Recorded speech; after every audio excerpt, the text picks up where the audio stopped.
Hey, what's up, y'all? It's cracking. It's D. Bossy Rex for this impressive vid. This is Tory Lanez might go to jail for roughing up August Alsina, Jesse Williams versus ex-wife. Sure, but we're gonna see what's happening with these people. Why would he fight August? What is happening in the world? I don't know, but let's watch. Hello, everybody. Welcome to the Impressive channel. Tory Lanez got himself into some more trouble recently. Now, over the weekend, Tory decided to rough up the singer August Alsina. August was left in shambles after Tory and his security team attacked him. Now, what happened? What is the backstory behind all this? Well, I'll tell you. Crazy. A couple of years ago, Tory Lanez kind of took a shot at August in one of his rap songs. He said, "Let me start effing on Jada. I ain't gonna snitch like August." So he was obviously referencing the whole interview that August did where he exposed the affair that he had with Jada Pinkett Smith. So he called August a snitch, and I think he did it for jokes, but August wasn't feeling that at all. Now, fast forward 2 years later, August and Tory did a show in Chicago over the weekend. And while they were backstage, Tory tried to greet August. He tried to dap him up, but August wasn't feeling it because he still remembered what Tory said. Now, when August rejected Tory, Tory got in his feelings, and he and his crew confronted him, and the situation escalated, and Tory knocked August in the mouth. You knocked his ass out, Tory? You knocked him out? Tory said he just knocked August Alsina right out. One punch, crunched him, Tory. Now, Tory knew what he did was wrong, and I think he tried to get ahead of the story by leaking it to the blogs and telling them, hey, this is what happened. So Gossip of the City was one of the first blogs that posted about this altercation, and the report seemed to be leaning towards Tory's side. At least it seemed to be leaning that way at first. However, we saw the footage and we saw what happened.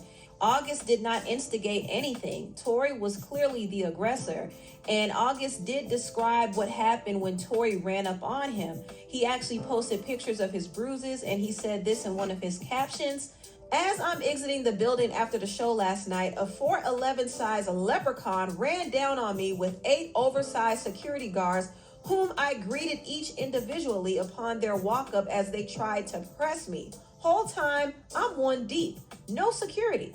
Tory continues to ask with a broken ego why I didn't dap him up, and I go on to tell him I was a fan of him and I didn't understand him speaking on my business publicly in the past because I don't know him or ever met him until last night. So when he spoke, it caught me off guard because of his past actions. I assume he didn't like me. That's all. Not to mention, with my history of health and condition, just recently overcoming being paralyzed, my doctor directed me not to compromise my health while out on the road and shake less hands as possible due to corona and monkeypox. Never any disrespectful words were exchanged. So I was a bit confused at how somehow he turned himself up with anger after hitting a blunt laced with cocaine, obviously. I heard the fizzle. When I turned my head to move to the side amongst all his joke, and to keep an eye on the endless dudes that was with him surrounding me, which was security and some dude with a gun tucked, whom he then proceeded to run behind and hide to run back in the building. There was never a fight, simply an assault. Dude has no real friends and is on a crash out mission. With that said, I was gonna keep it G and not come to the net. But you moving with foul intent, feeding falsities to blogs to look for a moment, because them moments ain't happening on stage for you. I will assist you in that gracefully. His people got the whole thing on camera. Put the footage out. I'd like to see it. Anyway, let me go clean this blood off my face with some Encina Wellness. What? So August painted a very colorful picture there, and he also posted pictures of his bruises as well. So Tory and his people really roughed him up for no good reason at all. At all. And this kind of proves one thing. Tory is really dumb. He's really dumb, and he has the tendency to be violent. Now, this is not the first altercation Tory has gotten into over the years, but it's really baffling to me that he would get into another one right in the midst of his whole case with Megan Thee Stallion. If y'all don't know, Tory is supposed to go on trial for allegedly shooting Megan. So the fact that he's still getting into trouble, even with all that's going on, tells you that he's not smart and tells you that he doesn't know how to control his anger. And this actually helps Megan's case more than anything because the prosecutors can show the type of character he has. They could show that he has a short fuse, he gets angered easily, he gets emotional when he gets rejected, and he has the tendency to be violent. He doesn't know how to de-escalate a situation. He actually escalates a situation. So he makes himself look bad. No one has to make him look bad. He makes himself look bad. And I will acknowledge the fact that, yeah, there is a few inconsistencies in Megan's story. However, that doesn't change the fact that a gun was fired and she got hurt in the process. So if the question were asked, who's the one who took that gun out during that whole altercation, it wouldn't be surprising if the other witnesses said Tory did it. It wouldn't surprise me at all. Tory has this wild boy energy about him, and he does act like a weasel sometimes. And the crazy thing is, when he does something wrong, he tries to deny it. He always lies. In fact, he even lied about the August Alsina situation. He said, I don't know what everybody's talking about, but I've been in the studio. I'm not in anything negative. I've been working on myself and being a better person. Nigga. Like, he's a liar. We've seen the video. He's a total Those liar. Angel So emojis, I don't know. I think this recent incident doesn't make him look good at all. And he's currently being investigated by the Los Angeles DA, which is not a good look because the DA's office already charged him for allegedly assaulting Megan. And now they're doing another investigation on him. So Tory is screwed. I would not be surprised if he goes to jail. And honestly, he deserves to be sat down. He really does. Now, moving on to the next topic. The actor Jesse Williams and his ex-wife Erin Drake Lee are still going through a very draining child custody battle. Now, Jesse and Erin have been in and out of court for years, and they've been going back and forth with their co-parenting agreements. They had a messy battle when it came to child support. I think Jesse at one point was paying $50,000 a month in child support. And then in 2020, his payments got lowered to $40,000 a month. And then eventually, when he quit Grey's Anatomy, his child support got lowered to $6,000 something a month. And the reason why it was lowered that drastically is because he quit his job on Grey's Anatomy to do Broadway. And Erin wanted him to go back to court so he could pay more money in child support. So the whole child support battle was very, very messy. Child support is not the only issue. Jesse and Erin are also going through a messy child custody battle. Jesse wants to spend more time with his children. He wants his children to spend some days with him out of the month. However, Erin thinks it's unreasonable. She thinks it disrupts their schooling and it also is not in the best interest of the children. So that's what she feels. Also, Jesse is frustrated because Erin will not allow him to speak to his children over the phone. He said in his recent court documents, Erin almost never answers my FaceTime calls for the children. Erin's habitual violation of this long-standing court order is emotionally damaging, not only for the children, but admittedly for me. I cannot describe how emotionally devastating it is to continuously step out of an engagement and or find a quiet, well-lit place for my one sliver of time in a day to see my children via FaceTime. The two people I love the most in the world, only to sit there staring at myself, waiting as it rings and rings and rings without her answering, or her just refusing and canceling the call. I know the children can hear the sound of my distinct FaceTime calls at the same time of day each day and see Erin refuse them. I attempted to resolve these issues with Erin informally. Erin refused. Erin's conduct demonstrates her continued, unrelenting intent to frustrate my relationship with the children. So Jesse is frustrated, and right now he's filing for emotional distress because he feels like his ex-wife is not allowing him to have a good relationship with his children.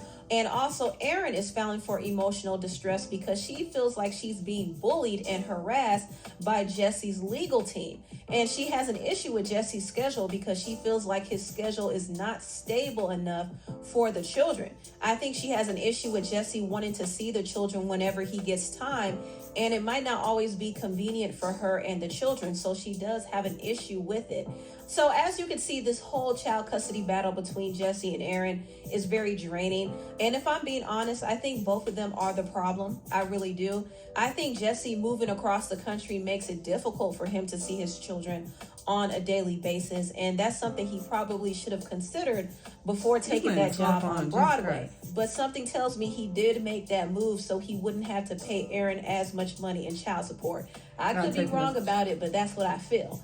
You Because girl. why on earth would he leave his high-paying job to move across the country and act in a Broadway show? There's no real reason for him to do that unless he's trying to duck those child support payments. But it came with a cost because now Aaron is allegedly making it harder for him to see the children. So he should have thought twice before making a selfish decision like that, because look at what he's going through now. I get he's an actor and he has to work and he wants to expand his acting resume, but he has to think twice about some of his career decisions because his decisions can directly affect his relationship with his children. And I think he's now realizing that. Now, on to Aaron. I think Aaron is purposely making things hard for Jessie, not because she's so much concerned about how the children are being affected, but I think she's just bitter. I'm gonna be honest, she gives me bitter vibes, and I think she's really disgruntled with the way her relationship with Jessie ended, because if you don't know the history between Jessie and Aaron's relationship, Aaron actually helped build Jessie. For a long time, she was the breadwinner. She financially supported him, and also she supported his acting career. And she left her job in real estate to follow him to California and support him. However, Jessie started getting a lot of attention. He was the hot guy starring in one of the most popular drama series on TV, and he was getting a lot of attention. A lot of women were coming up to him, and he ended up cheating. And not only that, he filed for divorce from Aaron. So I can imagine that Aaron was pretty upset because she poured in a lot into the relationship, and her efforts unfortunately did not pay off, because look at what they're going through now. So I do think Aaron is still bitter about that. And the reason why I think she's somewhat bitter about it is because she made a post reminding people of what she did for Jessie. She said, "My ex and I met at 22 years old on August 31st, 2003 in Brooklyn. He was living in Philly, working as a substitute teacher. I was working as a real estate broker in Brooklyn. 3 months later, he moved in with me. 9 months later, in 2004, I bought my first condo, as in just me with my money, and we moved in there. 2 years later, in 2006, after doubling my money on the condo, I sold it to buy a 2-family house around the corner. But this time, I naively added his name to help build his credit and show him how serious I was about our plans for the future. In 2007, I bought a second duplex next door. I was still working as a real estate broker and he as a legal temp and a hotel server while auditioning here and there. Later in 2007, we got engaged. In 2008, the banks failed and my biz paused. Luckily, my properties had tenants and we were able to live off of my accumulated credit over the years and their rent payments to buy us some time. He started to get acting jobs here and there, and by the end of 2008, the market started to open up again in real estate, though we decided we should sell one of the houses and move to LA to give acting a more serious chance. Being from California, I had had enough of winter and was tired of working 7 days a week. And if we were going to be able to have a family, he needed to be able to make more money and build a career. By 2009, with a couple of movies under his belt to promote himself better and the movie from the sale of one of the Brooklyn houses, we took the leap of faith and moved to LA.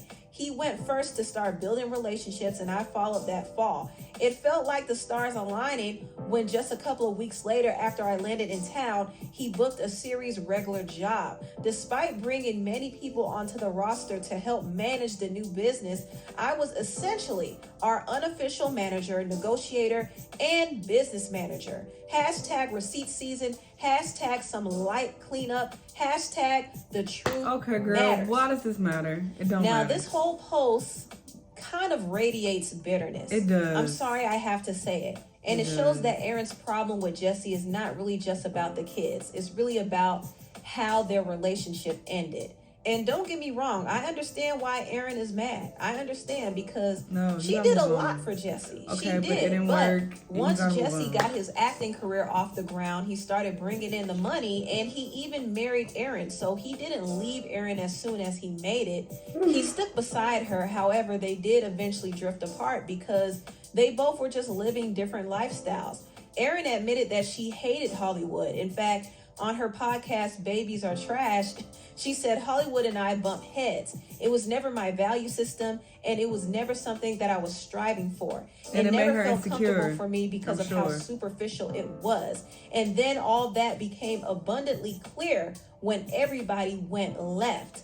So Aaron hated the Hollywood lifestyle, but Jesse got immersed in it. And this is where I think the disconnect happened. As he was moving up in his career, both of them started drifting apart. And it didn't help when Jesse started creeping with other women on the low. So that even created more problems, and it eventually led to the dissolution of their marriage. And to this day, Erin is still mad about it because of all the effort she put into their marriage. So when I see her make long posts about what she did for him, it kind of tells me that she's not really mad at Jesse because of the children. She's more so mad at how their relationship ended. And because she's mad at him, she's making it harder for him to be a part of his children's lives. And it's really unfair. I think bitter baby mamas or bitter ex-wives don't really help their children when they're bitter towards their father or when they deny them of their father. That actually hurts them. So I think Erin needs to get it together and let that hurt go for the benefit of her children. And Jesse also needs to get it together too, because I don't think the blame should fall only on Erin. I think he plays a part as well. He makes things difficult. She makes things difficult. And they need to just set aside whatever bitterness and grudge they have against each other and just focus on the children. They don't have to be friends, but they should at least have a cordial and respectful relationship. I mean, everything doesn't have to be drama. Just have some healthy communication and make things easy for the kids. That's all. Anyway, tell what you up. That's all. Girl, you gotta let that hurt go. Move the hell on. I hate the narrative that, oh, it's so wrong when you pour so much into a man and you give so much and then they just leave you. Like, that's so fucked up. That's life. People do not have to be attached to you for fucking ever for the rest of their life just because you helped them in one way or another. Like, what? If y'all no longer were connecting, if y'all were growing apart, and he was no longer attracted to you and he cheating or whatever the case, it's time to go y'all separate ways. This man is not obligated to stay with you forever because you helped him for so many years or built him up. That was your decision to do that. And he stayed with you, he married you, he had kids with you, but it got to a point where he no longer wants to be with you. And that is okay. That is his right to not be with you anymore. I don't know why women think that people have to be attached to you forever because you helped them. That is not realistic. That's not how life works. You should help people because you want to have the kindness of your heart, not because you're trying to force them to stay with you for life. Yes, if I build you up and be my perfect husband and man, you have to die with me. That is not what that means. And if that is how you're living your life, you're bound to be disappointed. Sorry to break it to you. Girl, move the fuck on. This man is fine though. God damn. All right. And when I first saw y'all together, I was thoroughly confused. I'm going to just leave it at that because, I'm not trying to shade nobody here. But the math wasn't math, and I was very surprised. So he hung in for as long as he could. That sounds fucked up. Anyway, let this man go on about his goddamn business. Anybody out there in a relationship, stop victimizing yourself when the other person leaves you. It is okay for them to leave you if they no longer want to be with you. That is their right. Do not make people feel bad or try to, oh, poor me and what, but I helped you so much. Like, so what? So what? Let people leave if they want to leave. Go on about your business. Move on. Move on. And she's definitely giving me bitter vibes all day. That post told me everything I need to know, girl. Oh, these are the facts. These are the receipts. Girl, we don't care. Okay. All right. What you want us to do? What does it have to do with anything? Let this nigga see his kids. Let this nigga FaceTime his kids. Bye. Tori, I don't care about you. I don't care about August. I don't care about the situation with Megan. I'm tired of y'all. August, you have not made no good song in a very long time. Go away. I mean, it's really not his fault that he got beat up. He was just minding his business, but still go away. I'm just tired of everybody involved. I'm just tired. And I'm really tired. I'm sleepy. Anyway, let me know what y'all thought, though. Let me know what other videos you want me to watch, and I'll see you on the next one. Bye.